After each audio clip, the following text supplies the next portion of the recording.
And welcome to Homeland Security Off the Record's new program, What is New in Security Technology, in which we take a look and profile individuals, companies that are involved in new, emerging, prototype, in production, on the drawing boards, and finally prototype and to the market.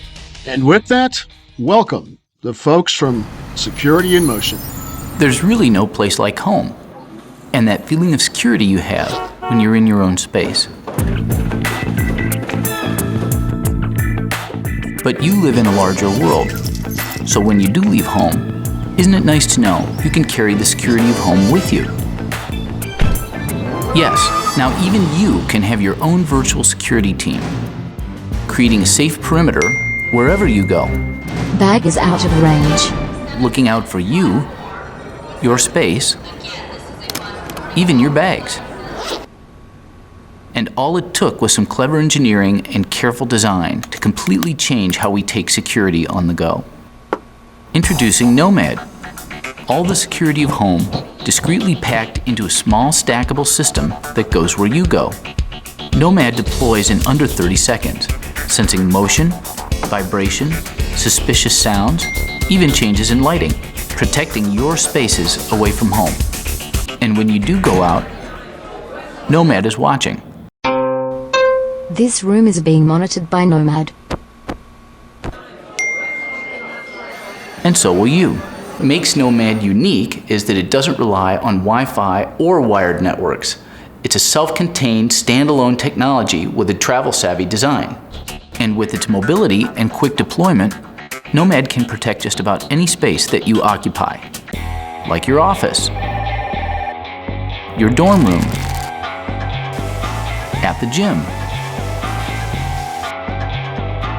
Really, anything or any place you need to protect. We're just scratching the surface on all the places that NOMAD can be used, and we're finding new applications for our technologies every day. I'm here to ask you to join our team in making NOMAD a reality. Your support will make all the difference, and you won't be left in the dark about development. You'll get frequent updates and have access not only to what we're doing, but how we're doing it. You can even go live with the NOMAD team and our world-class vendors to learn about development of our product or yours. NOMAD is ready to activate. Check out Under the Hood to learn more.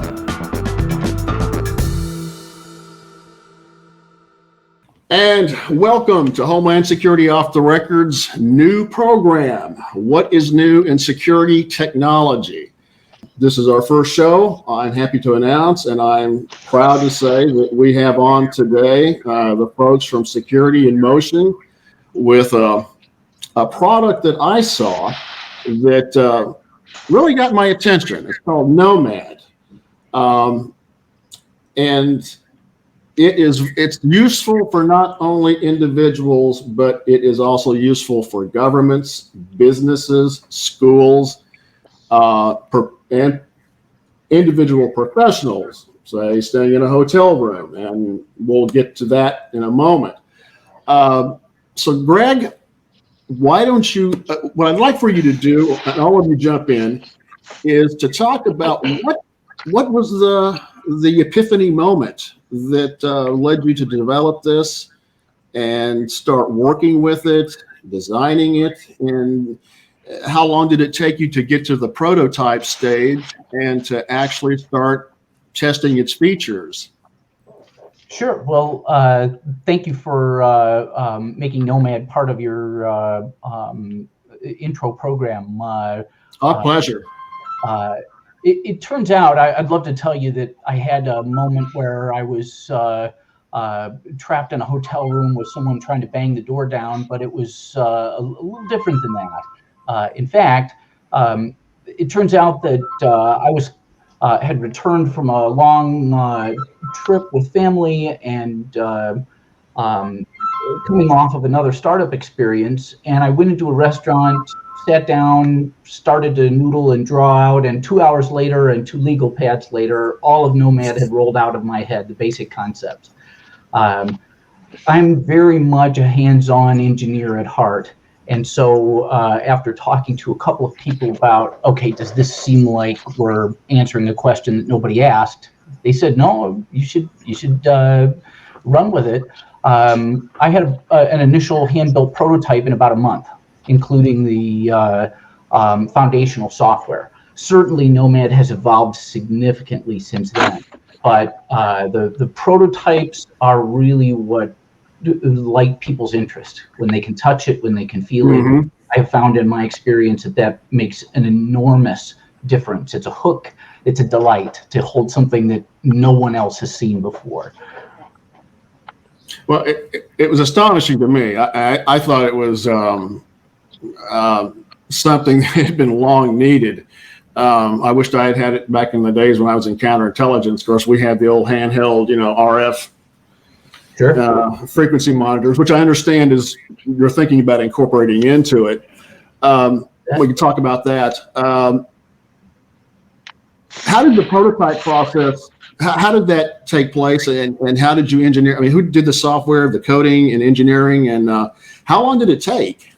So it over time, I have worked on prototyping new technologies across a period of more than 30 years in the embedded space, which is our moniker for small computers doing big things. It's 10 plus years. So I wasn't a stranger to the process. I had literally almost all the parts on hand that were necessary. And so, again, as a pretty hands-on practical engineer, I was able to get the bones up and running fairly quickly. The software naturally took a little longer. Specifically, these types of technologies require some nuance in terms of getting the most out of power management, for example. We want NOMAD to run as long as possible was goal number one. So, that took some time to get right. We want NOMAD to be diverse in terms of the sensors that it supports. That took a little time. The ebb and flow of device communication and how things work together is something where you can get it up on its feet fairly quickly. However, to get things really polished takes longer. And NOMAD actually uses a listen and tap interface, meaning that it doesn't really have a screen of its own. That's done on purpose. But in part, it just took a little while to even generate the phrasing that comes out of the system. So we don't use the man-in-the-can auto-generated audio, but rather rich audio so that you can not only customize for multiple languages, but also you can have very clear instructions if they're needed. Yeah. When you were devising this and thinking about it, conceptualizing it, did you have in mind all of the individual modules that you have now, and then explain what all the modules are and what everything that it does? Sure. So I'll say absolutely I did not. When I started, so let's take just a quick step back and kind of Sure. overview, if you're okay with that. Yeah, absolutely.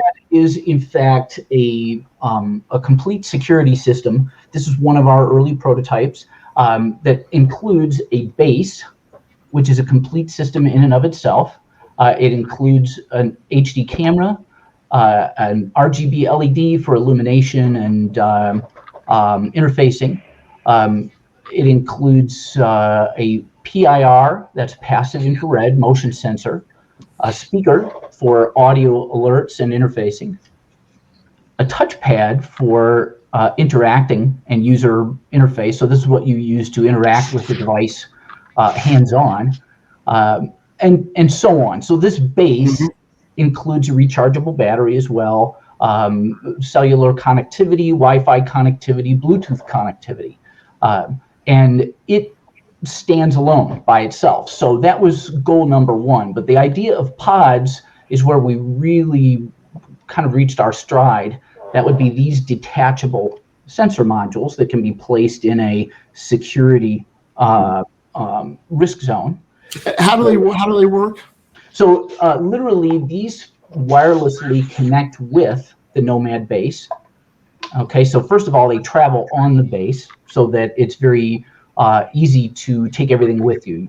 Nomad stands alone. There is no need for a little bag of toys or anything of that nature. You take this unit, you have everything that you need. When you're ready to deploy, by the way, when attached to the unit, these charge automatically. Okay, when you remove these pods, whoops, excuse me, they're durable. You place them in. I'm sure you built that in. Yes, that's right. You place them in security risk zones. So let's use the classic example of a hotel room. You would take this pod and place it, for example, near a window. Now, it depends on what you're protecting, what type of pod that you use. And you asked the question, and I should answer that. So our classic pod ideas include, and these will be going to production first, motion sensing, vibration sensing, and light sensing. In addition, we include or will produce for initial release smoke pod, which is used for fire safety. And additionally, other pods are always being innovated, including time of flight sensing, which is a sophisticated form of motion sensing that can actually detect gestures and directions of motion.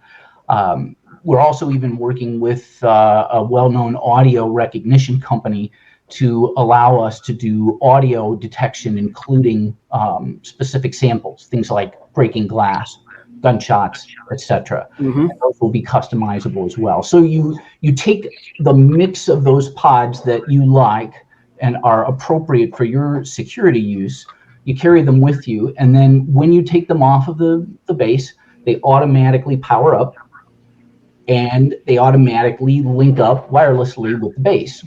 So you leave, and then you place the base also in an area where its camera can cover a good part of, say, the room or the security zone that you're protecting. And you literally walk away. Nomad automatically sends you, when it's ready, an alert on your phone that tells you how many pods are active and that it's protecting the space that you're in. So in seconds, you can literally protect just about any space. And so when a sensor goes off, you automatically get an alert, and then with the camera device, you can actually see what is happening. Exactly, and that depending upon how you configure things, it can capture video either for local storage. It can upload video slices, as we call them, to the cloud, or you can even view it live. Still images are also included in the idea, because documentation is not only about capturing as many details as you can, but it's also about immediacy of knowledge. In other words, we need to know more, and we need to know now. If someone is breaking into, say, our trade show booth, it would be very helpful for us to know immediately. And when I say us, it's not just me or Chris or Kevin or yourself. You can create a security circle that includes multiple recipients, so that if you're traveling with a team, everybody gets a shot at responding to what the... So everybody gets the message. Exactly. Now, what about, let's say it's a crime, I mean, a legitimate crime. Is there something built in to where 911 can be communicated with, or will you still need to call them directly? So you ask a very smart question. The challenge with 911 is twofold. One is that differing municipalities have different preferred engagement models. In other words, you may have different legal responsibilities to access the 911 system depending upon where you are. Additionally, even if we provide location information, we don't, the 911 system isn't designed to receive the fidelity of notification. And then you still have what has not been fixed, follow per 9/11 Commission recommendations. We still do not have nationwide interoperability. Exactly. So we have to be very judicious about that thought. And Also, Nomad is about seizing control of your own security. And so that degree of automation violates one of our core principles, which is that you get to decide. So if you are connected with a private security company, that's a very different situation where that private security company can be part of your security circle. Oh, okay. Okay, I like that. So it really is more, and also your team, the people that you're traveling with. If you're,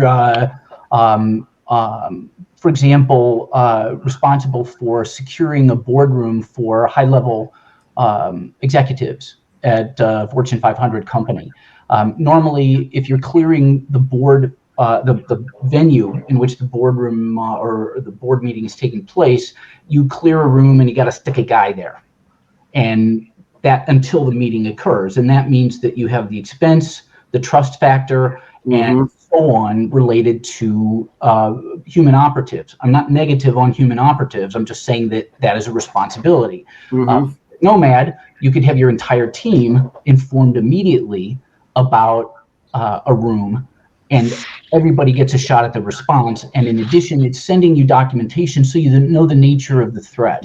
So if you've got someone who is actively looking to harm someone, or if there's a violent intent involved, you're going to know what degree of response you need. And everyone who's getting the alert will know. Exactly. Yeah. That's our intent. So your question about 911 is a very smart one, but we've been very careful not to add features to Nomad that are what I'm going to call sometimes works. Right.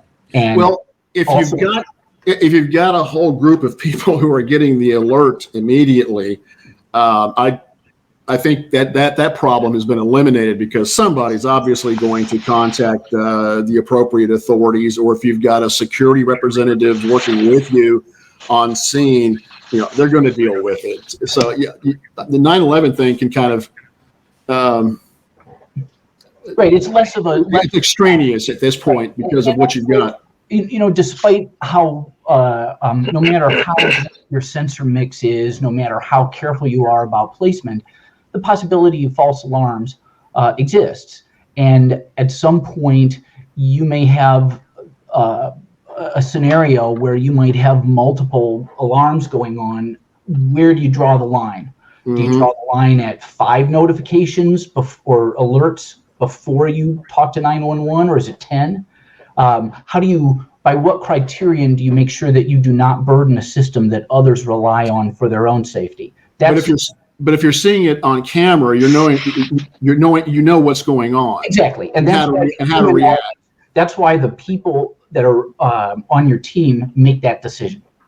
So, can you have, let's say you have a very large home or a large office space. Can you have buy or have additional sensing modules placed, around various areas, or do you just need a few? What's the range of its capability? So with your question is a very good one, and actually one that Kevin has contributed heavily to our thinking about how do we federate Nomad? How do we make sure that you can cover as many venues or let's say parts of a venue as you might need to?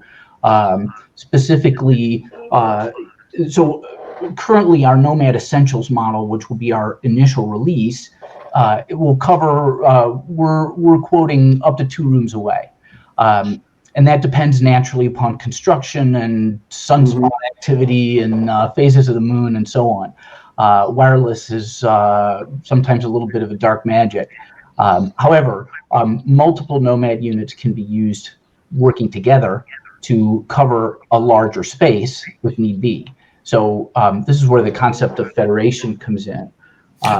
You have to excuse me. I spent 10 years in counterintelligence, so these are just some of the natural questions that that come to me. You bet. Well, and Kevin, you have given a good deal of thought. So, Kevin, let me take a step back. Is our chief strategy officer and is responsible for thinking about where we've come from, but also where Nomad can go. And so federation and other concepts of how Nomad can be used in multiple contexts, and to your question, multiple locations, has been something that he's been giving careful thought to. Kevin, do you care to just do a quick intro and comment? Sure. It's a pleasure to be on your show today. Thank you. My pleasure. Thank you so much. Yes, I have a long and complicated resume. I started out building remote diagnostic systems for my own use because I was a field systems engineer traveling the world, and I realized early on in the 300 baud days that if I could get eyes on the equipment that I needed to look at in advance of travel, that I could save myself a lot of time and effort by diagnosing problems remotely. Right. So that led to a number of other technologies and different career moves, including working quite a bit for companies that involved in image enhancement of satellite images and photographic images and that sort of thing. And then a little later in the career, I started monitoring in real time energy usage and control. In fact, probably apropos to your show, I had the only real-time monitoring from the World Trade Center during the attack, monitoring the power systems. And all of a sudden we saw, approximately a 70 megawatt drop at the World Trade Center complex. And I thought my system had failed until one of my assistants told me, no, turn on the TV and take a look at what's going on. After 9/11, we shifted gears and started integrating weather stations into sensing systems for weapons of mass destruction, Geiger counters, gas cells, etc., and also integrating that into building control systems that would change the building control system. In other words, change the ventilation depending on what sort of attack was occurring. Right. That led us to building smart barrier systems for Special Operations Command and that sort of thing. And then that led to building store and forward type of monitoring for medical devices. And that's when Greg and I got together at a incubator conference in Chicago, and kind of the rest is history with Nomad. Was it In-Q-Tel, was it by chance? No, our incubator? Yeah. Actually, interesting one. 1871 in Chicago, which has launched over 70 startups in recent years. At any rate, Greg and I were kind of the odd men out, and became fast friends, and immediately started enhancing his design concepts for Nomad. And it turns out Kevin is responsible for Nomad's reach.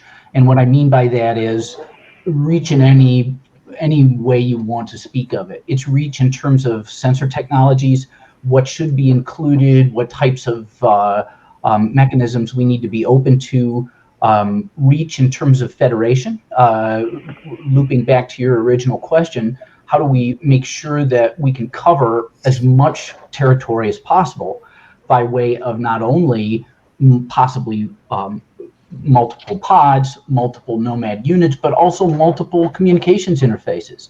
And so Kevin has been spearheading the idea of adding satellite comms to Nomad, such that at present we're primarily cellularly focused. When you say linking it to satellite comms, Are you talking about a direct SATCOM communication link? So it would be on the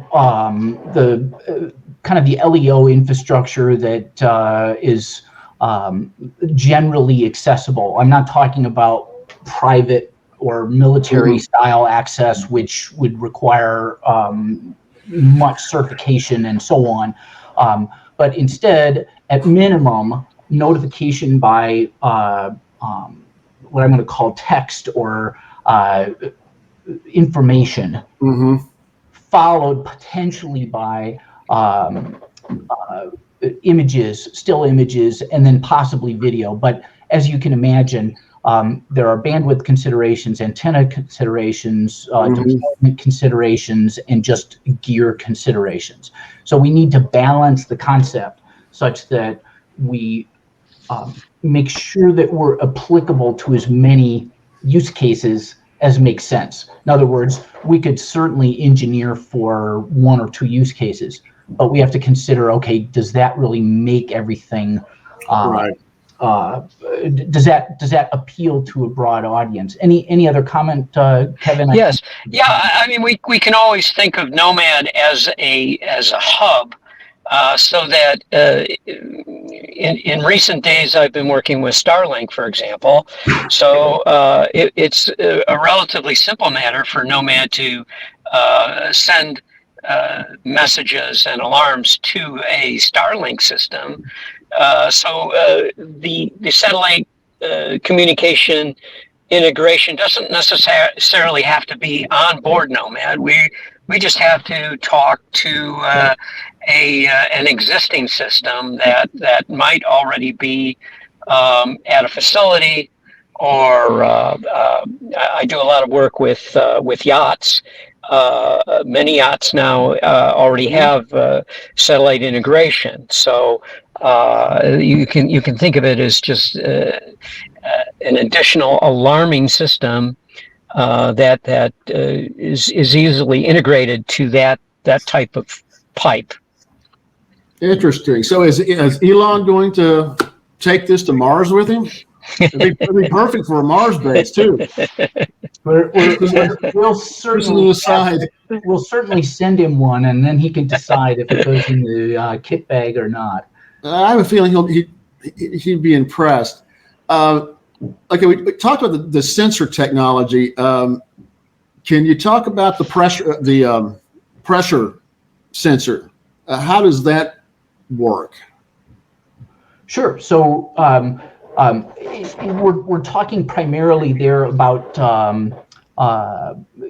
when we talk about. Well, let me take a step back. I want to make sure that I understand the context of the question. So we offer sensors that do environmental evaluation. So they can be related to atmospheric pressure. They could be related to motion of air and so on, that would potentially detect changes in your environment, because that's really what a security system is. It's watching to see that the environment is remaining as neutral as possible. And when changes of certain types are seen, then it responds to those changes. And depending upon what the nature of the changes is, we can then respond accordingly. So part of our challenge has always been to decide, where does the intelligence belong? And I know I'm drifting a little bit from your question, Anthony, but no, not at all. Not at all. It's important to understand that NOMAD is useful even when it's not on the wire, as I say. So I use the term on the wire, meaning having internet connectivity, primarily through cellular, but also through Wi-Fi. If we don't have that, NOMAD still remains extremely useful. So as an example, in a campsite, if you're off the grid and you want to stay there for a while, NOMAD not only allows you the runtime, because it's fully battery capable for an extended run period, but also it's going to issue audio alarms that can deter, for example, either someone coming into your site to take your things, or a dangerous animal, a bear. comes into your camp, it can deter them through audio alarms and also attract the attention of your camping group. But additionally, Nomad becomes a local Wi-Fi hotspot, and I'm not using the proper term. It's actually a Wi-Fi network host. Is it internally built in, or Yes. Because you said that if you were in a remote location where you didn't have Cellular connectivity, access, right? yeah.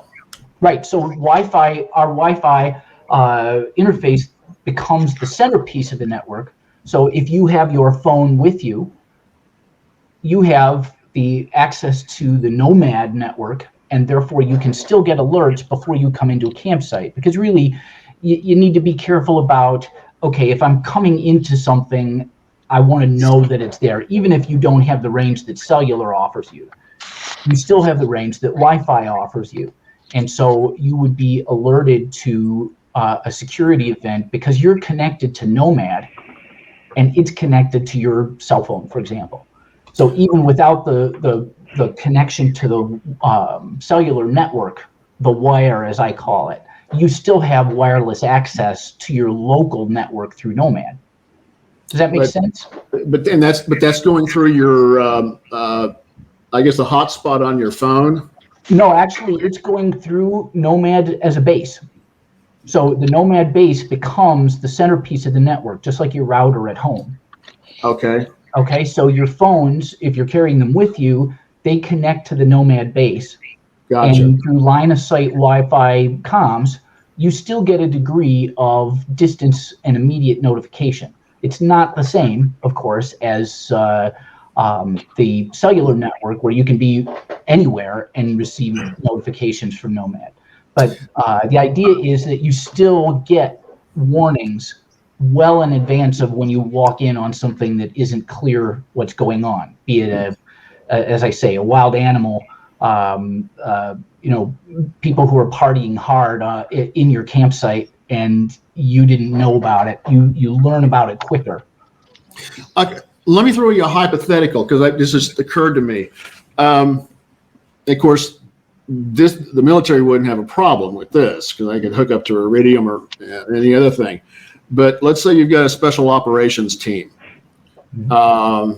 and they wanted to use it to set this up because of the camera, and they could Cerakote it in camo colors if they wanted to or whatever, and have it set up, and then have various sensors wherever they strategically needed them.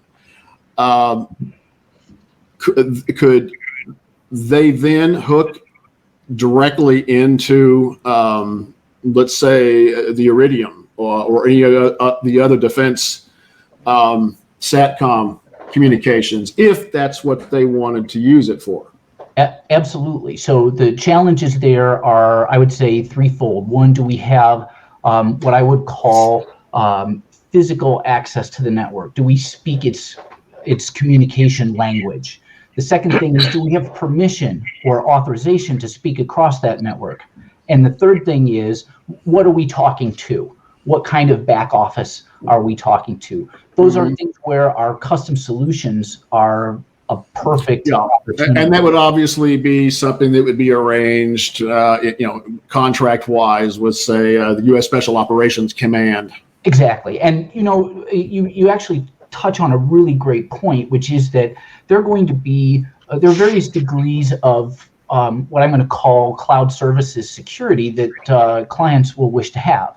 So our consumers may be very happy with our existing cloud services that is run by the Nomad team and maintained by the Nomad team. But let's say that we're becoming part of a corporate infrastructure.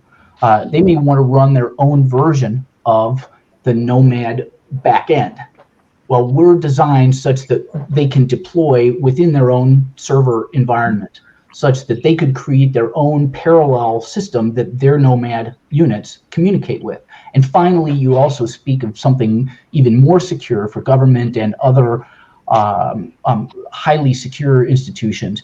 We would then work through creating the interface, both physically and permission and so on, protocol-wise, to communicate with their backend. such that Nomad could become a secure point of entry for gathering this security information. Does that make sense?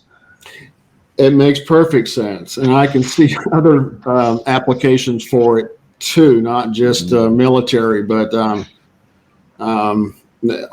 I can see an application for use for Border Patrol just because of a conversation I had with a very good friend of mine in Border Patrol not too long ago.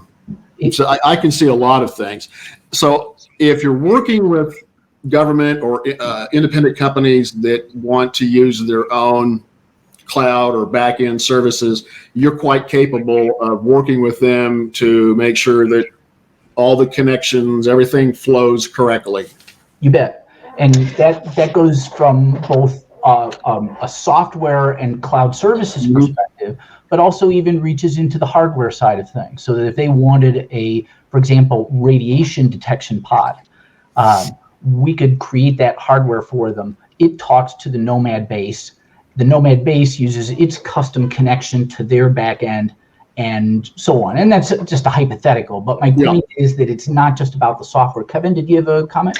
Yeah, I just wanted to say that another way to think of Nomad, it's a platform, and if a sensor company has a need for a particular application, the Nomad platform built by our company, Security in Motion, allows them to leapfrog into a fully integrated solution in a very short time period for rapid prototyping, etc.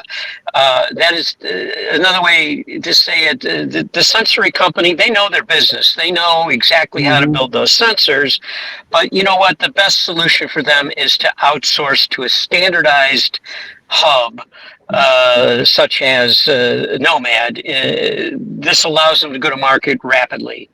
I think we're not saying that our own security device isn't going to be very successful, but we want to provide that capability for people that need that capability quickly.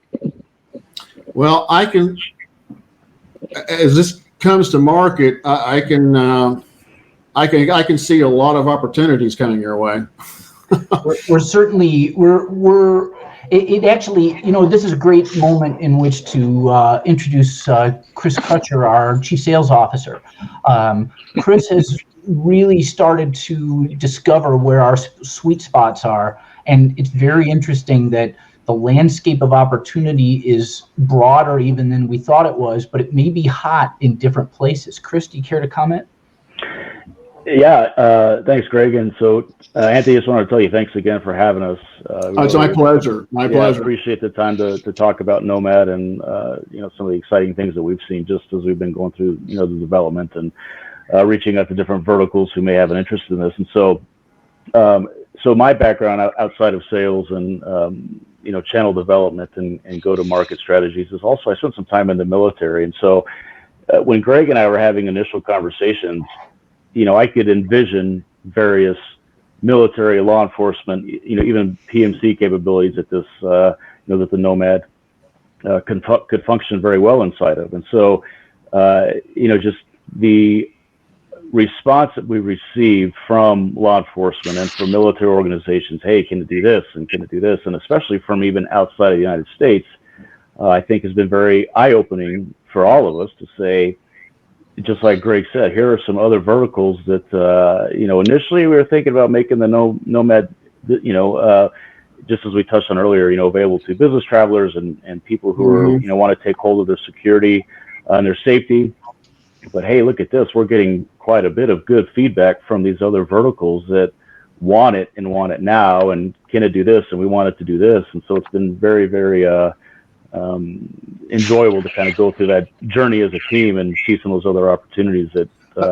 Well, when I first ran across Nomad, and I read about it in the literature you said, that was the first thing I thought of, because I mean that's still my mindset. How can this be applied in an intelligence setting or special operations settings, sensitive site exploitation, or whatever. And that was the first thing that came to my mind was, oh, this has a man. I could see this in a lot of different national and homeland security applications. Just aside from somebody wanting to use it in their hotel room, which is a whole different story into itself, particularly for business travelers. Who are in sensitive positions, traveling to conferences, to symposiums, speaking engagements. They're going to be staying in hotels, and you do not know what or who is watching or listening, which I guess is a good time to segue into your plans to incorporate an RF receiving and detection capability into it, which was one of the first things I thought of when I thought, wonder if they can do that.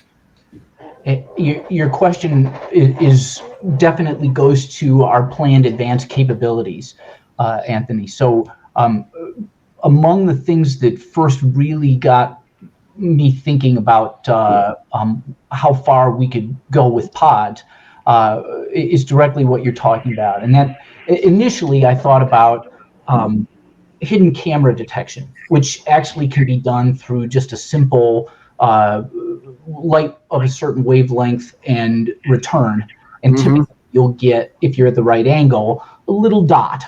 Very simple, very fundamental thing, but that's automatable.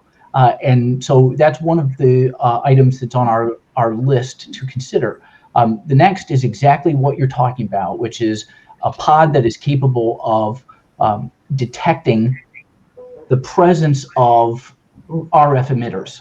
And to your point, RF emission has come a long way by way of the ability of the technologies to be stealthy, right? So they can gather information locally because capacity is almost not a problem anymore, and fidelity is far from a problem. We have extremely high fidelity systems even in our in our daily lives. It takes a fair bit of fidelity, for example, for an Alexa to do its magic in terms of capturing things with enough fidelity to be recognized. Exactly. And be low power. So these technologies have come. I mean, zero power listening is almost a standard thing now. Right, and they're miniaturized. I mean, amazingly so. Yeah. I suspect that you could comment on that even more clearly and closely than we have seen. But you even at the consumer level, you've seen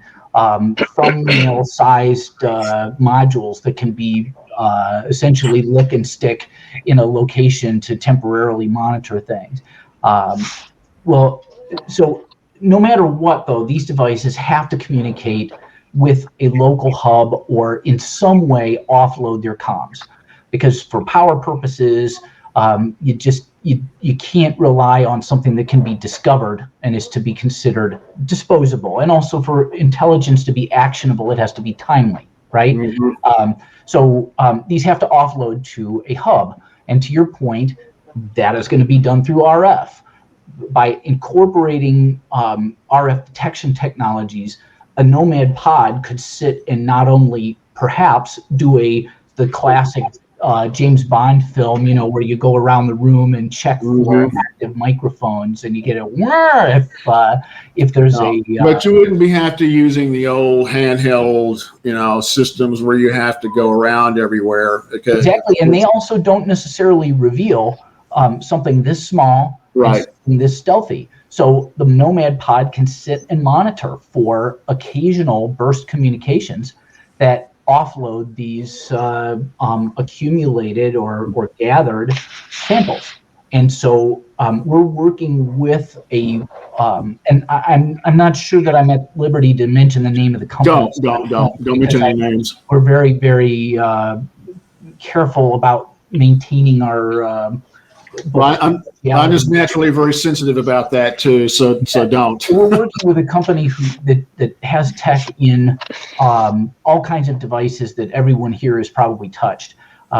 In its early stages talk, but we're looking at not only what you're talking about in terms of detection of audio, but also the other side of it, which is the capture and analysis of audio locally, right? I will not put anything into Nomad that requires the wire for any kind of audio analysis. I believe that is a fundamentally flawed perspective. We've all walked into a room that's dark. You say, Alexa, turn on the lights. You don't have a network connection. Now you're in the dark. Yeah. Right? So a packet didn't have to go 40 miles to a server somewhere that then sends it back to allow your lights to go on. Yeah, it's obsolete, and it's not practical anymore. Exactly. I'd like to mention a couple things too, if I may. Yes. Going back to basics, there have been a lot of examples in the news recently. I don't have the exact location, but I believe it was in some island country, maybe in the BVI somewhere, and people were feeling ill. They went to the doctor. They said, "You're fine." They went back and they all died of carbon monoxide poisoning, either because there was no detection at the hotel or the detectors had failed. So we look at Nomad as a redundant type of monitor that is just in case the hotel system is failed, for smoke, gas detection. If the alarm goes off in the hotel and Nomad goes off, you're pretty darn sure that there is a real problem instead of just a false alarm or some hooligan, pulling the alarm in the hallway or something. Mm-hmm. So, it's additional validation of a real world issue. You see a lot of systems now that have one sensor. You could go to Ace Hardware and you can buy a little smoke detector that you hang on your door, or this or that. But we're trying to give the consumer multiple capabilities within a nice uniform package that is highly reliable. Yeah. It's a great idea, and it should be incorporated into a Nomad system like this. And Tony, just to add on to, sorry, I could have used that in New Orleans in 2006. Just to add on to what Kevin was saying, sometimes it's not necessarily meant to replace the existing safety and security features in place. It's we have it available to augment the existing things that are in place. And so, to Kevin's point, if you are a guest at a hotel and their monoxide detectors go down, or they're not strong enough because you have a window open or whatever the reason may be, again, as Kevin mentioned, you have a monoxide detecting pod and it goes off, you're pretty well sure something's happening. What is the sensitivity of the of it? So we have what I'm going to call an environmental sensor pod. Now this is based upon a Bosch sensor, which has been recently introduced, that actually gives you a variety of different types of let's call them pollutants or environmental poisons that can be dangerous. It really depends on what you want, Anthony. I wish I could say it's X parts per million. Yeah. These are very sensitive sensors, but the challenge with environmental sensors, in my experience, is that they tend to be focused on specific types of risk. So you might have a volatiles sensor. You might have a sensor that is to a specific class of explosive gases, etc. This sensor actually is trainable through AI to sniff out different types of gases, but they're all encompassed in a single pod. So you could go from spoiled food all the way across the spectrum to natural gas in the same sensor. and we may be able to focus that pod on risks that you are interested in avoiding, because there are different downloadable focuses, if you wish. It's an interesting technology because it changes the rhythm of things. You don't have to have a pod for every class of gases, but rather you can have a general spectrum profile, or you can focus on specific type of gases. So I don't want to say that we're at 4 parts per million or 7 parts per million. Yeah. It really does depend upon the nature of the gas that you're looking to detect, or let's call it the environmental pollutant, and also the nature of the conditions too. But I think Kevin and Chris make a great point, which is that NOMAD is about resuming your autonomy. Specifically, it's communicating through its own private cellular connection. So you're not dependent upon a spoofable or downable Wi-Fi connection, say at a hotel or at a business venue. You're operating independently. You are taking control of your safety by way of having your own fire and CO2 detector.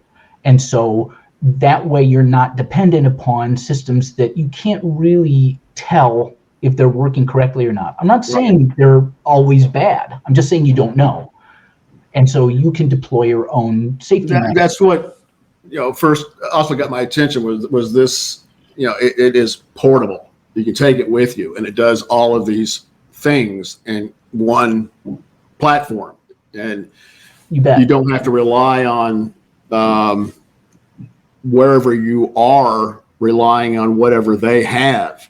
Exactly. You don't have to rely on the power. You don't have to rely on the network. You don't have to rely on the sensors. You don't have to rely on the staff. You have your own autonomous system that allows you to detect the things that are concerning to you, be they fire safety, be they motion detection, be they, in a military context, certain gas types.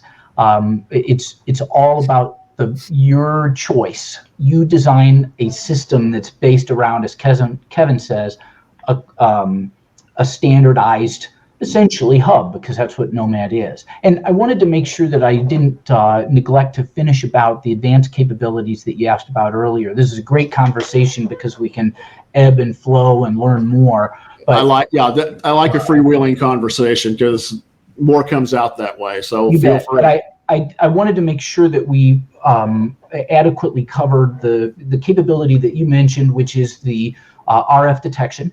It's very important that we take it into account such that NOMAD can be a counter surveillance device, because it is potentially a surveillance device, but it's also used by people who are in the surveillance and counter surveillance business.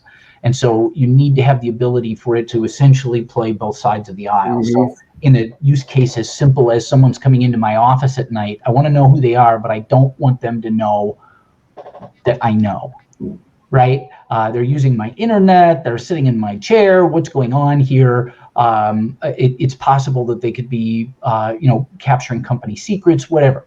NOMAD allows you to do that through its surveil mode, where it captures and notifies, but it doesn't make any sound.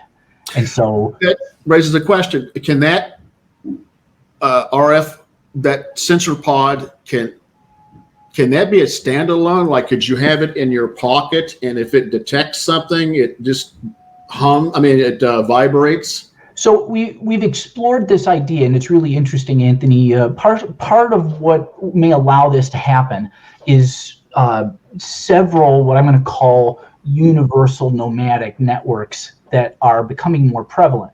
One is LoRaWAN. So LoRa networks, people are pushing to have ubiquitous LoRa technologies, and LoRa is essentially long-range wireless technology.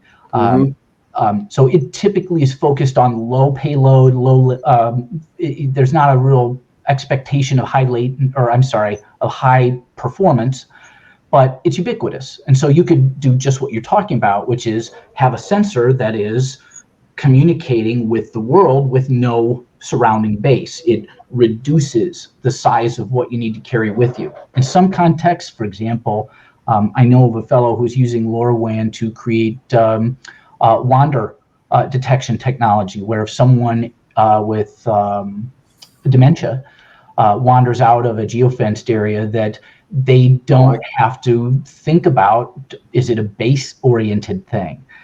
You just have a pod and you know where they are.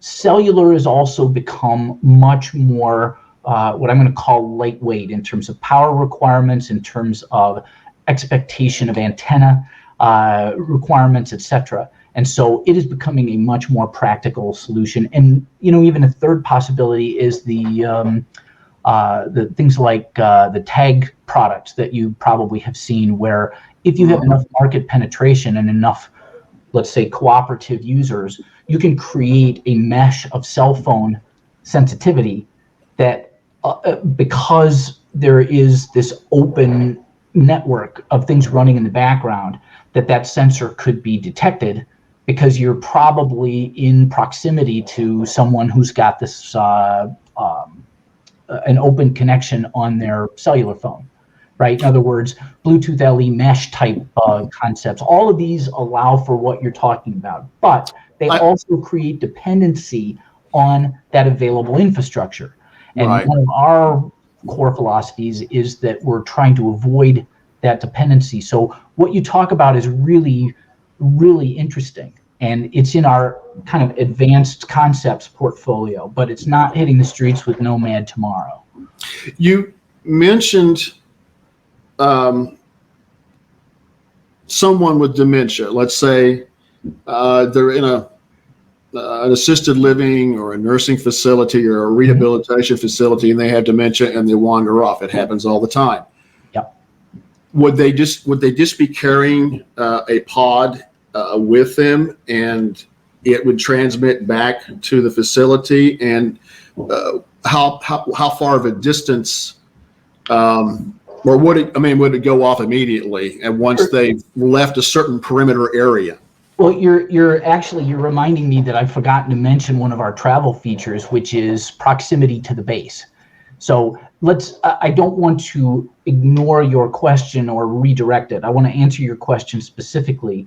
So let's focus. Yeah, basically we're talking about a proximity. Yeah, exactly. So the LoRaWAN concept, or let's call it the widely distributed ubiquitous network concept, is a little different. That's where someone might have electronic units in their pocket that allow them to be in communication all the time. Our NOMAD concept for proximity relates to how far are you away from the base, and when you get to a certain distance away, when do you either lose comms or you are detectably far away. That can be done with RSSI or Bluetooth 5 features that allow for distance and vector detection. So there, NOMAD could be, your friend, as far as your kids each have a pod in your pocket, or you have a pod in your bags. And so your bags don't walk away from you at the airport, for example. That's a feature that we've implemented already using bag tags. Right, so, it's in your video, which will be in the final post-edited video. Before I forget, the only reason I asked that about the nursing home is I've got a dear friend of mine is involved in a project. I want to put him in touch with you. I think he needs to talk to you about that. That would be terrific, because we also, SIM is not a one-trick pony. That's security. No. This additional technologies in the background. I'll just mention the word kin, KYN, in the context of people aging in place. And it may be something that we can talk about offline, et cetera, as we develop. Yeah, we'll talk about it offline, but no, he's involved in a very broad project. Excellent. We'd love to talk to him, because we do have some pretty diverse capabilities that can be easily adapted to different types of use cases. And I'm talking about rather different use cases. So it's not just about security, even though that's our focus today. Yeah, let me mention NOMAD is very near and dear to us. Look at NOMAD as Security in Motion's space program, if you will. this is where we've been, kind of working out the kinks and the platform. But we're more than willing to talk to any company that sees they have their own needs and vision for what their products need to do. And the Security in Motion platform is incredibly adaptable to those needs. And again, I'll say it again, we're allowing them to leapfrog into a very rapidly built prototype. And I can see that this is going, could expand exponentially in capabilities. I've got some other people I would like to put offline. I'll put you in touch with, because I'm starting to. That's what I've done. I'm also a network facilitator within the homeland and national security community. And when I see something or someone who knows something that needs to know something from someone else, I put them together. Offline, I will do that. Think of NOMAD as a IoT edge hub, if you will. I don't know what the acronym would be, but very adaptable. We haven't really talked about APIs and that sort of thing. I don't know, Greg, if you want to touch on that a little bit. Absolutely. And you know what? It's entirely my fault. I've also drifted away from advanced capabilities, because I have one more thing to say about that, Anthony, to fully answer your question. But yes. At this point, innovation is at the heart of what we're doing. So that adaptability, that not only being able to create a pod that, for example, attaches to the base, but taking the insides of NOMAD and perhaps reshaping it to form the foundation of another company's needs is very much also within our wheelhouse and within our area of interest. So making NOMAD a platform for innovation, to Kevin's point, is also extremely interesting to us. I mean, we're very interested in companies that may have the vision to look at NOMAD and say, that is cool how you guys have designed it, but I'd like something that will do this. And NOMAD's 89% of what I need already done.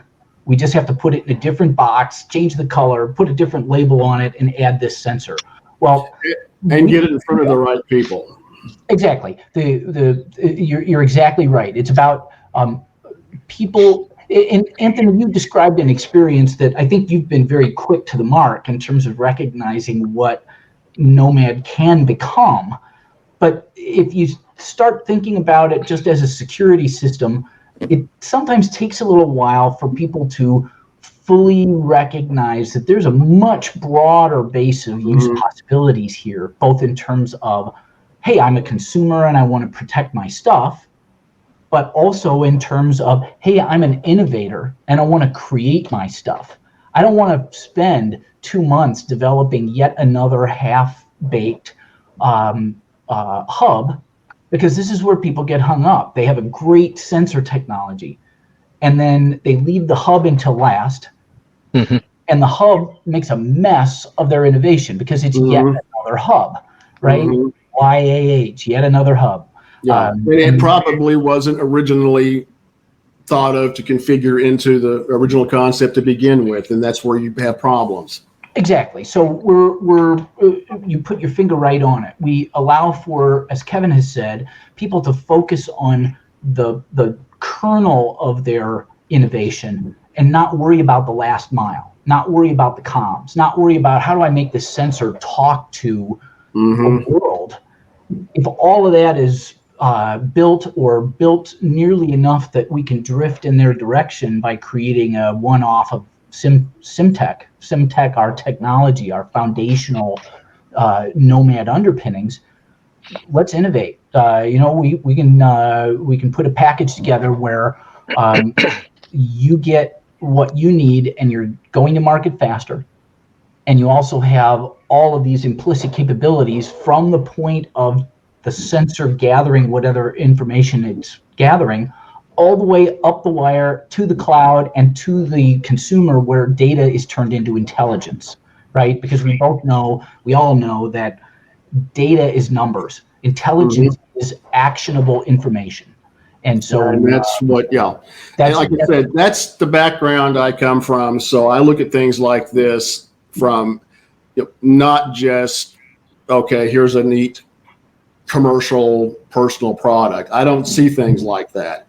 Wait a minute, this has a whole range of capabilities. And I just approached technology that way, and your eye captures much and sees far, because it's sometimes it's a gradual process, almost an opening flower for some to recognize that there's more here than just a notification when somebody walks in the door.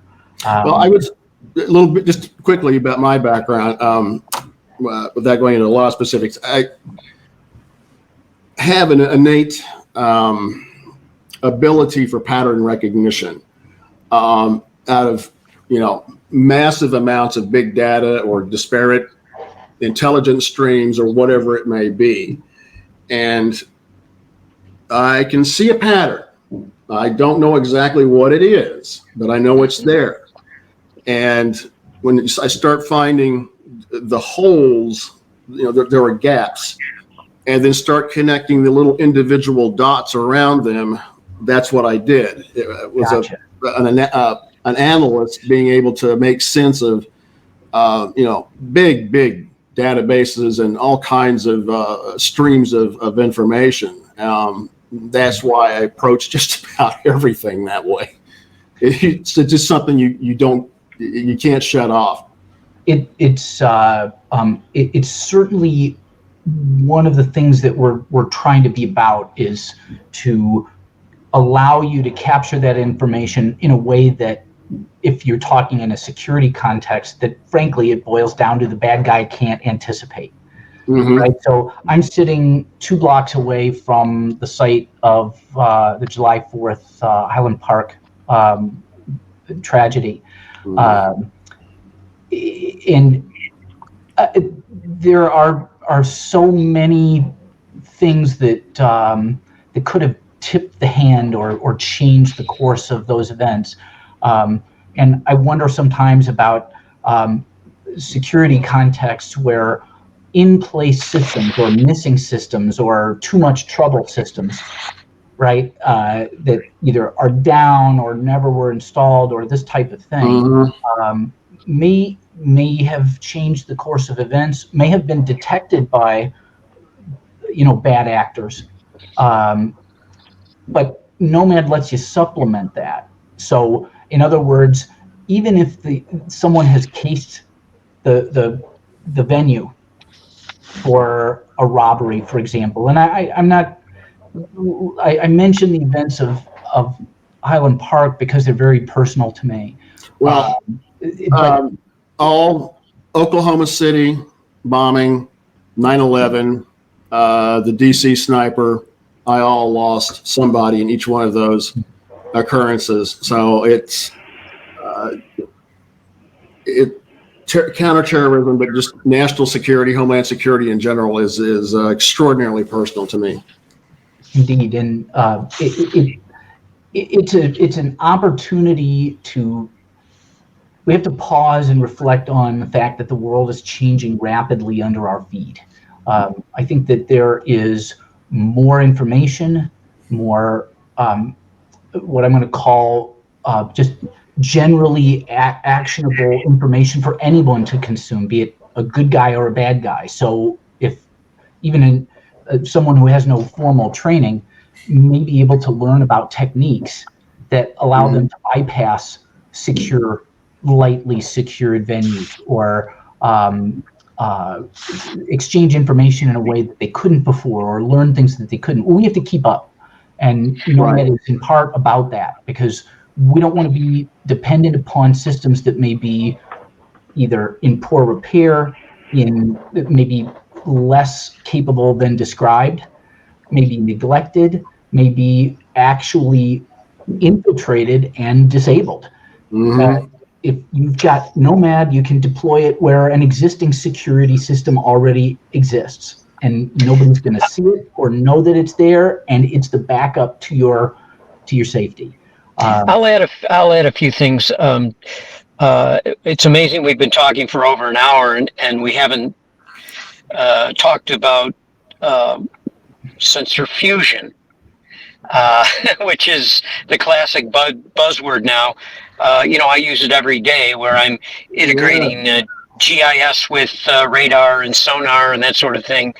Overlaying radar on maps and fusing these technologies. And the Nomad platform is really ideal, not only for allowing that fusion, in other words, allowing the sensory systems to collect the data on Nomad, but also we have enough room within the system to add very specific algorithms that simplify the data coming out of Nomads. In other words, rather than looking at the big data, we're almost sending out a binary signal in a way that says, well, this, and this. We check those boxes, and that is almost assured that this is a particular type of security issue. This harkens me back to a lot of smart barrier technology that I worked on at Sandia Labs over a decade ago, where we were fusing video analytics with geophones, radar, lidar, etc. You combine all of that stuff together, and you go, you know what? That's just a jackrabbit. That's not a person. So we're trying to weed out a lot of the inaccuracies of more primitive alarming systems. And to Kevin's point, we're also getting we're striking a balance between local capabilities and dependencies on greater power in the cloud. So there has been a massive shift to the cloud, and I was thinking about this as I was contemplating what we might talk about today, but more and more, if you have a CD, does everybody remember those? They're a round disc that music used to come off of. You can play that pretty much wherever you have a player. Whereas if you want to listen to music through a service, you have to have an account, you have to have a data path, you have to have a compatible app, and you have to have a good signal, right? So those things make that experience very different, and you are more highly dependent upon multiple players in that game as opposed to, I got a disc, I got a player, we're done here. And that degree of what I call shifting away from your own autonomy is something that I find at a low level is a little disturbing to me, because it creates a skein of dependence that at a very minor level can be annoying, because everything has to be nursed now. Everything has to be fed and watered. But then at a much higher level, you can be denied basic services. And I'm talking about first world problems here, of course, but they can extend beyond. If any one of those little gossamer dependencies is not true, we spoke offline today of how I thought I had a connection problem, which would make my video bad for our experience today. That kind of dependency is what we're trying to avoid, giving people the ability to kind of resume a good bit of that autonomy. We'll have the awareness and capabilities that allow them to make their own decisions about their own safety and security. And I promised, and I'd like to make sure that I close all doors that I open. I didn't finish on the advanced capabilities. One other thing that I did want to touch on is we talked about audio, we talked about RF detection, but we didn't talk about overhear protection, which is something that we're also looking into. Specifically, one way to protect against surveillance systems bugging specifically is to do just what you talked about, Anthony, which is to detect the emissions of these stealthy systems that capture and forward information. But, specifically with respect to audio, another path is to suppress their ability to hear what you're saying. And through the generation of white noise, you can create a cone of protection or a cone of undetectable silence. You're nodding your head. I'm sure you're aware of. Yes. I was going to ask that question, and I was ancillary to that. Your RF detection capabilities with the background noise, the white noise we call it, alone be able to drown out anything that you're detecting, and can it also prevent other devices from detecting your detector? So that's an interesting question. I have recently been working on new pod elements and some other innovations, and you always have an electronic signature. It seems that if you have a cell phone with you and the Bluetooth is on, well, that's an electronic signature.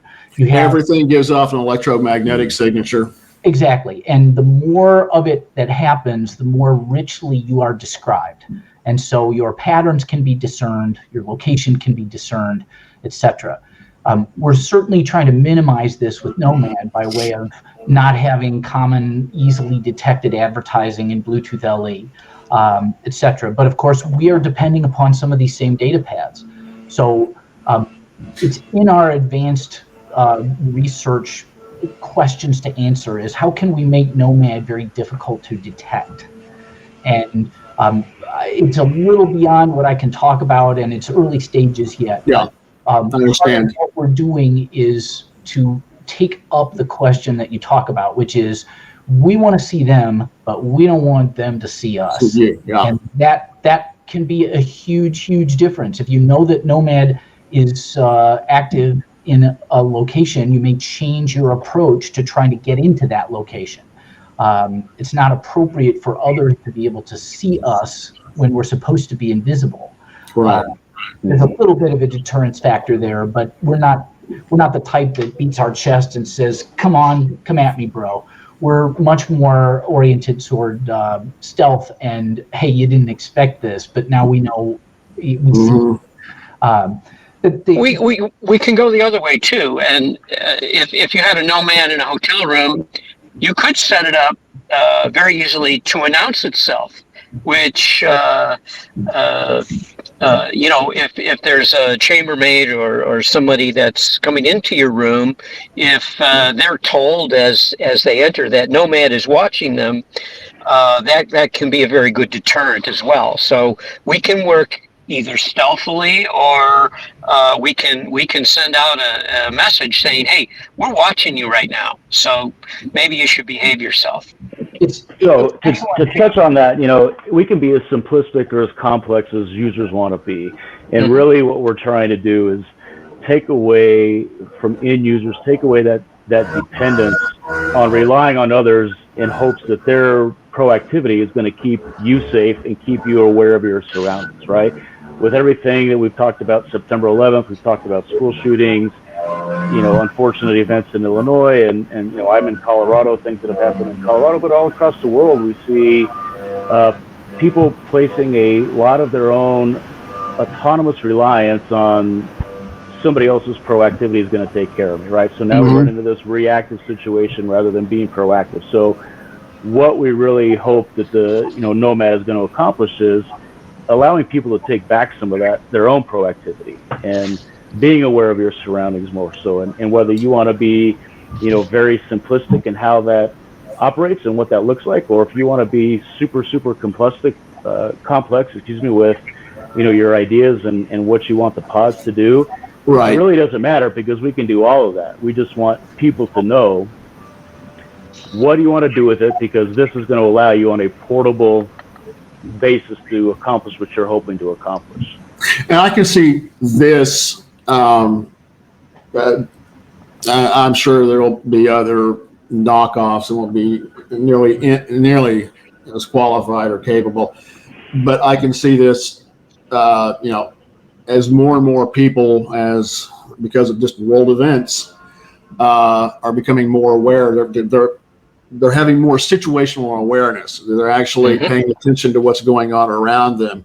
That there's going to be an increased need, want for these. People are going to start looking for something like this just because of what is inherently happening. They're inherently also intuiting that maybe I need to pay a little bit more attention to my surroundings. It's so interesting, Anthony. You make such a good point, because we did some ethnographic research. Now, this was not what I would call statistical research meant to attach numbers to trends. So ask 15,000 people 7 questions and see what the responses are. Instead, we talked to 20 people in hour-long interviews in a travel context. So to come to the interview, we actually asked them to pack a bag, to come to a hotel room, and to talk about their thinking about security. And this is one place where my eyes were so quickly opened in terms of how people perceive their security risk versus what the actual landscape of security risk is. And these are often two planes that don't touch very much. This is my awareness, this is the actual risk. It's where they intersect that it's good, and where they don't is where your risk exists. And we talked to one lady who is a very, very experienced traveler. They'd been to Scotland, they'd been to Istanbul, they'd been to South America, world travelers, really savvy. And they talked about their travel security, and they said, well, especially here in the States, we just don't really worry about it too much, because we'll leave stuff in the car, but we're staying at the best places. So we don't think that there's a risk. And of course, the bad guys are sophisticated enough to say, well, we're not going to get much at the let's call it the entry level places. They're going to be going for those high level targets, et cetera. And that moment made me realize just how different our perception of our risk and the realization and actual risk are. And I'm guilty of it myself. I stay in hotels where I'm just assuming that the fire safety is up to snuff, or that no one's going to be in my room when I'm not in my room. And during a 14-year period, I kept all of my calendars for the entire 14 years. And one time I went back and I totaled up every day I was traveling, and it totaled up to 3 full years. Oh man! And I was always very, very careful, cautious, because some were abroad, in places where if they know who you are and what you're there for, they're going to probably bug your room or surveil you or do something. So, but I came from a different background and had different situational awareness, but you're right. You're exactly right about that. Well, there are other people who know exactly what the difference is between perceived risk and actual risk, like yourself, where in a military context or a law enforcement context, officers, for example, looking to clear a home, where they don't know who's in there, they don't know what the exit scenarios are, and so on, they may need to take action now, and they know exactly what the risks are, and so they can use NOMAD effectively to cover those risks as best as possible. So you cover the back door with the NOMAD unit, so the 3 guys you've got in this hostage situation right now can cover other more critical places. So it really is interesting to see, because I've been kind of on both sides of the fence. As I've developed the technology, as we have developed the technology, I've become more aware of the fact that information is more, is more actionable than supposition, right? And because we think we're safe, or because we think that things are happening a certain way, when you look underneath and see the truth, it's often very, very different than what you expect. Yes. So it's it's certainly interesting in a travel context, but there's so many more places where I have discovered personally as part of my opening mind in putting this together. And this is with the team. I mean, I'm saying I'm talking about early on. Right. It's certainly interesting to see how your perspective changes when you start to consider what the technology will tell you and what you discover, even anecdotally, where you're testing and, I thought this was a bug, but it's in fact a problem that I didn't know existed, that the sensor technology detected and told me about. I don't want to keep you guys forever, but I do have two last questions. One you brought, it triggered my mind when you mentioned spoiled meat, and then we started talking about the detection capabilities. Yes, a Bosch sensor and related. Yeah. I know a great deal about the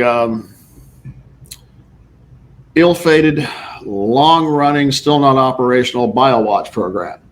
I knew one of the original program managers. Can this possibly, can a pod possibly be adapted to this for testing for certain pathogens at certain levels?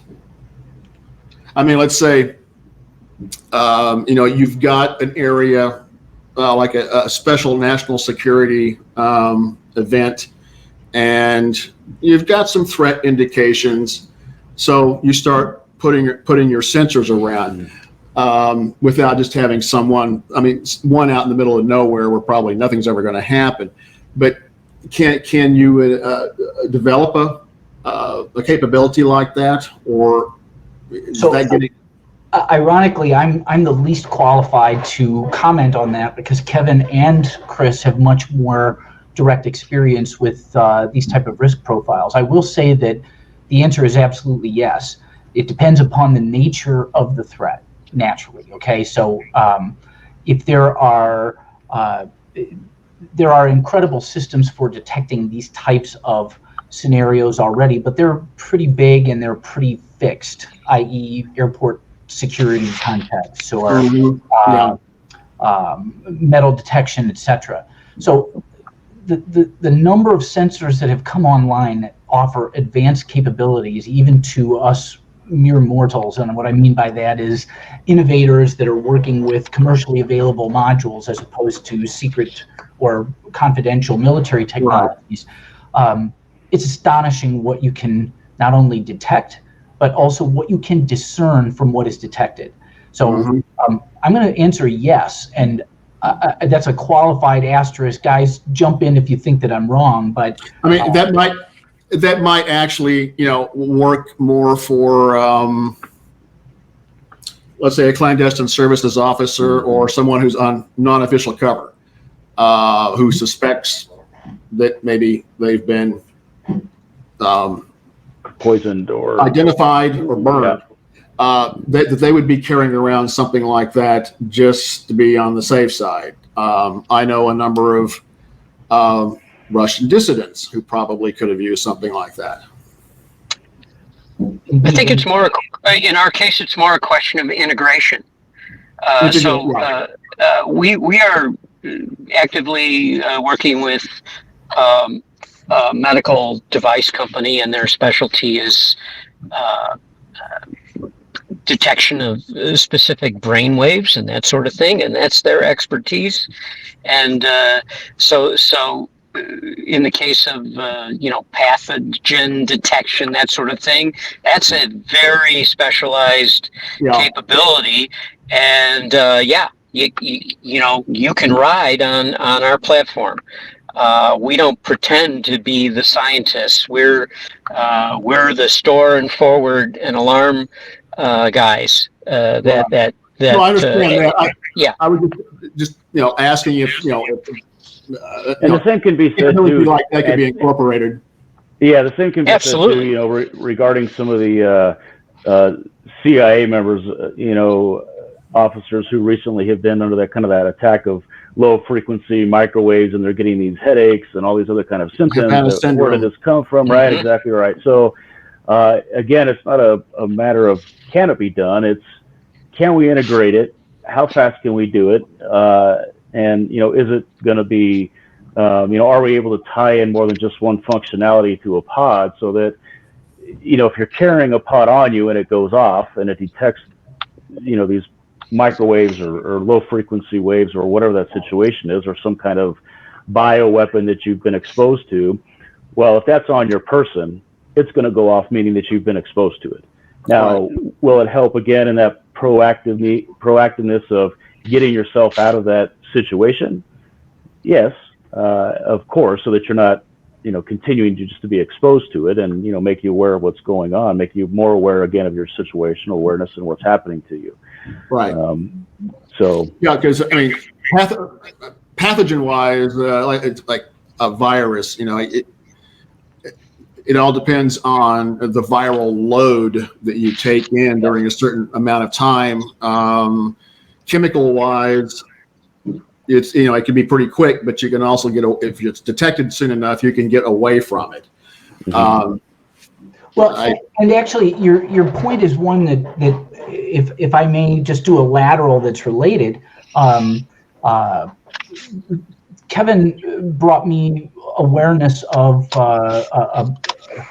I think it's a related group in terms of concept, and that is the citizen scientist who is looking to gather information about their environment without having the content sifted through many hands that are perhaps shaping the information to change the response.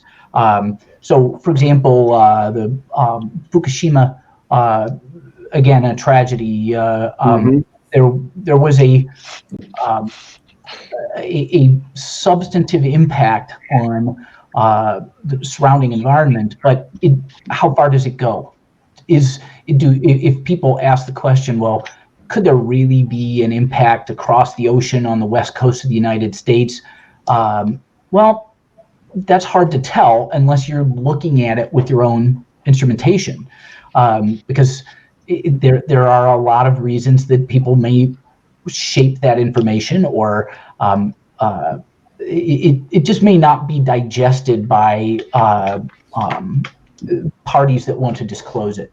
The citizen scientists can start to gather information that it can be aggregated into a clear picture of what's really going on. So if NOMAD is deployed in a scenario where you think that there may be that type of thing going on, you get more information. And the system could be used to aggregate that information.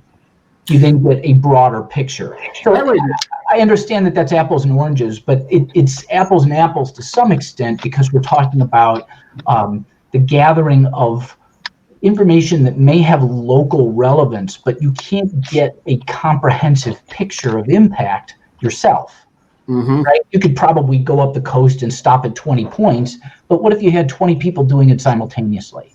Then you have. I was just going to say that. I mean, well, for instance, the Cascadia subduction zone.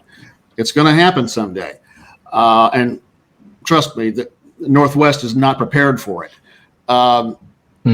Could sensors be developed in modular form that could be placed all around the place to supplement what the U.S. Geological Survey has? Because I mean, they've only got a limited number of sensors in various locations.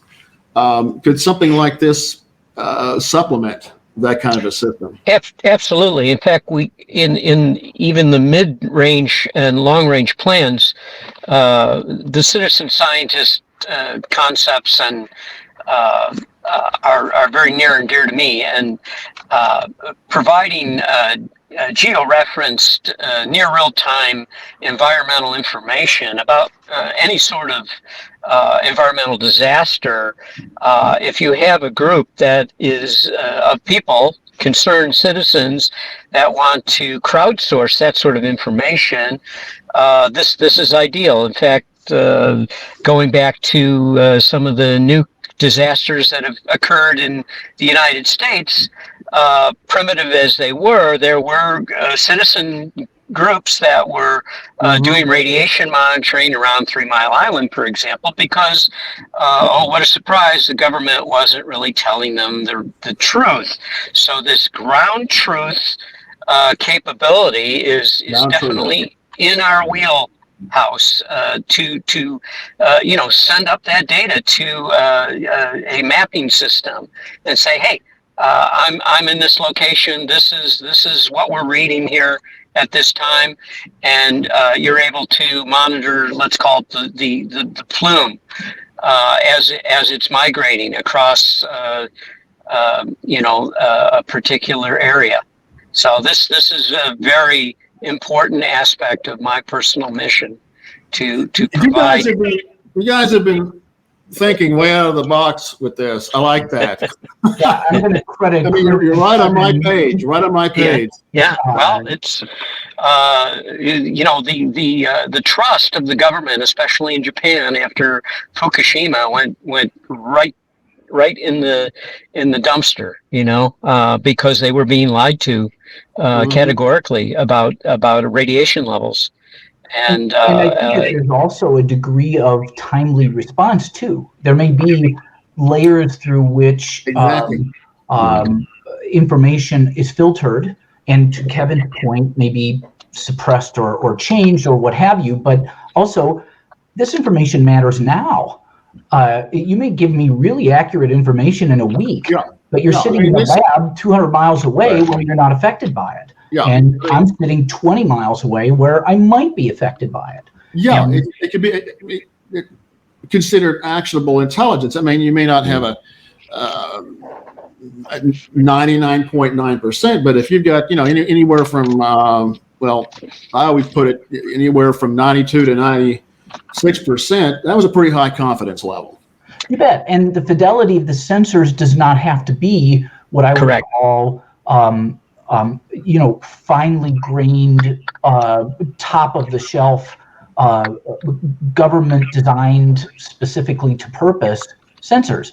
I can reach over on my desk and get a $40 radiation sensor that's already connected to the NOMAD system.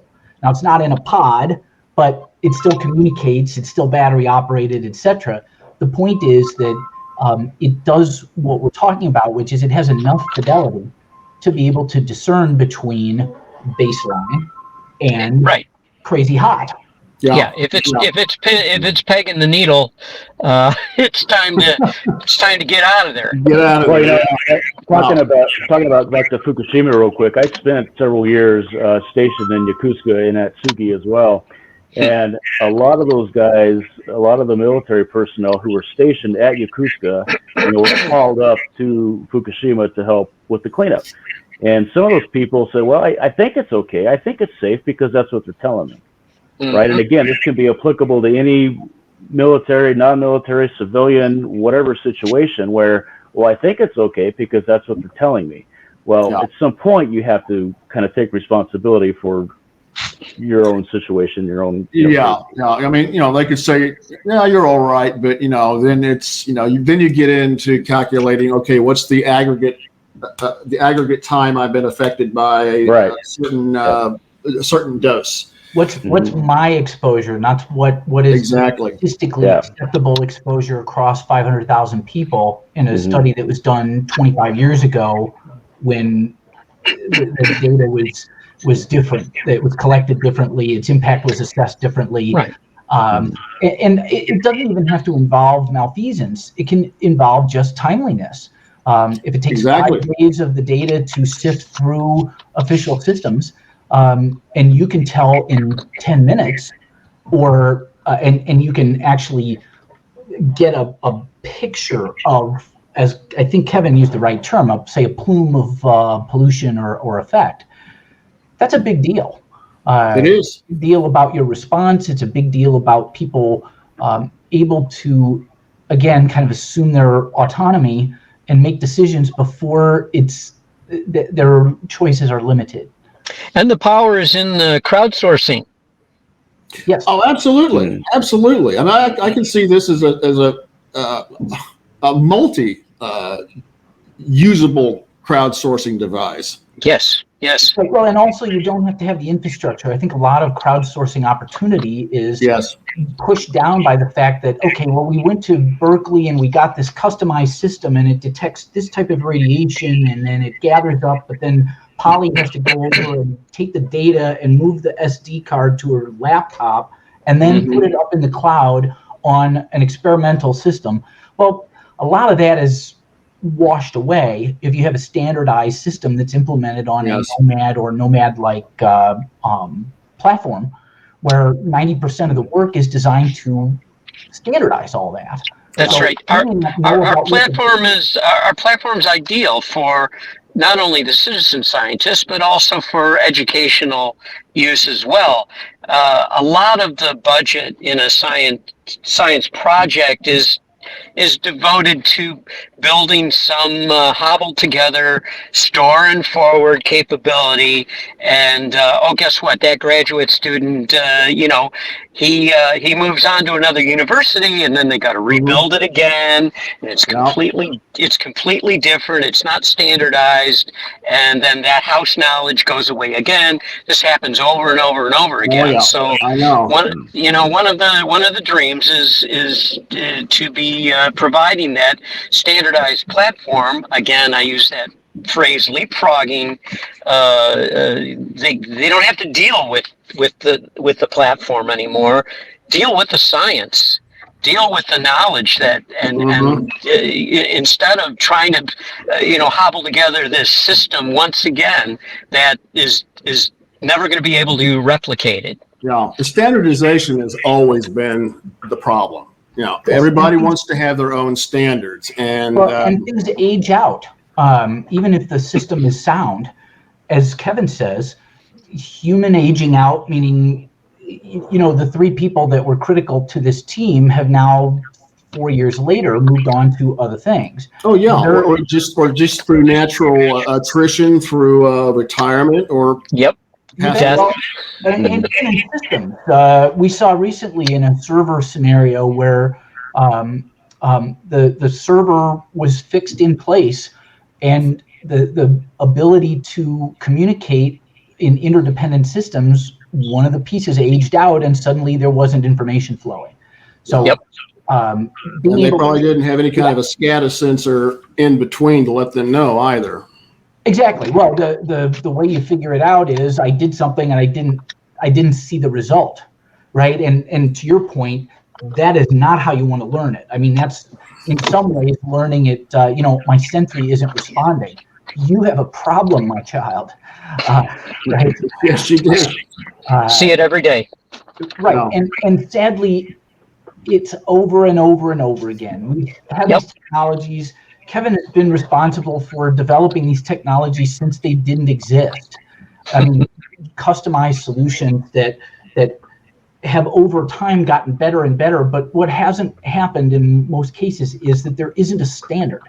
So you're still innovating, just like you were saying, a custom system that is gossamer and delicate. And also they don't get data out of it. It's also not secure. So you may have a localized system that's, spewing out clear text and is completely vulnerable. We offer the ability to start locking down those arcane systems. Running our infrastructure on your system so that you can make your decisions. Right? Exactly. There you go. Yep. Guys, we could talk for hours because I could go on and on about a lot of things, but I know you guys are busy. Last question I have. How far along are you in doing your last minute assessments and testing of the prototype and ready to go to market? So we're at the stage where we have all the horses lined up in the paddock. We have contract manufacturing partners lined up. We have our electronic design is nearly complete. We have our industrial design is nearly complete. So this has all been done through sweat equity as well. And so we Well, are. I know about sweat equity. Trust me. I hear you. I mean, any creative process is. I'm trying to remember the quote. The act of creation is an act of sheer will, and so we've dogged through the early concepts, the prototypes, etc. Frankly, we can have a wonderful conversation like this because we've covered all the bases. We didn't have to sit and prep for 6 hours and have a script. We can talk with you about any of these concepts at a nuanced level because we are stone cold ready to go to market. So the challenge is that we have to have the dollars to take us the balance of the way. So that includes the initial blush of our final design. Anthony, you've seen the renderings and images that show exactly. There you go. Chris has got it. What NOMAD will become. So very nice. Our intent is to be ready for a release in Q1 of the coming year, and that means that we've got there's still some things to do, but we are talking about having mature software that already runs on our existing prototypes. We have a team that covers every possible important aspect of commercialization, social media, marketing and branding, sales, new technology development, etc. So many of these things are ready to rock and roll. I should also mention that our primary hardware engineer is from a company you may have heard of. It's called Apple. He got interested in the NOMAD concept and is giving us world-class hardware implementation. So is that available? Sure, but we've been able to do it without putting out the $200K that it would probably cost, because we have someone who's dedicated to the concept and who has the nuanced chops to make us market ready that much faster. So the long and the short of it is that we're looking to release to market in Q1 23. And we have accumulating interest from both security, private security operatives, individuals, etc. Chris can give you more of a statistical overview, and it's getting the word out. It's and finding that the person who has the vision to see that for the investment that they put in, they're going to have not only profits in nines, but also it's going to be a hell of a ride. We are so pleased to have the opportunity to talk to you today, Anthony. It's looking at the clock on the studio wall, close to 2 hours have passed that we've been talking, and it just flashed by in a blink for me, which means that the conversation is dynamic, interesting, and productive. It's certainly our pleasure to get the opportunity to talk to someone with your background, but also to be part of your pilot program on new security technologies. It's an honor. The honor's all mine. It's been a really, really good start. I've really enjoyed this. You guys talk my language. You guys are on the right track. So I thank you very much. It's been a true privilege. Likewise for us as well. Thank you so much. Thanks, Tony. Yeah, appreciate it. Thank you for tuning in to our first episode of What's New in Security Technology. We will be back soon with Robert Kaiser and PPSS Group. Until next time, thanks a lot, you guys. I really appreciate it. Thank you. Thanks.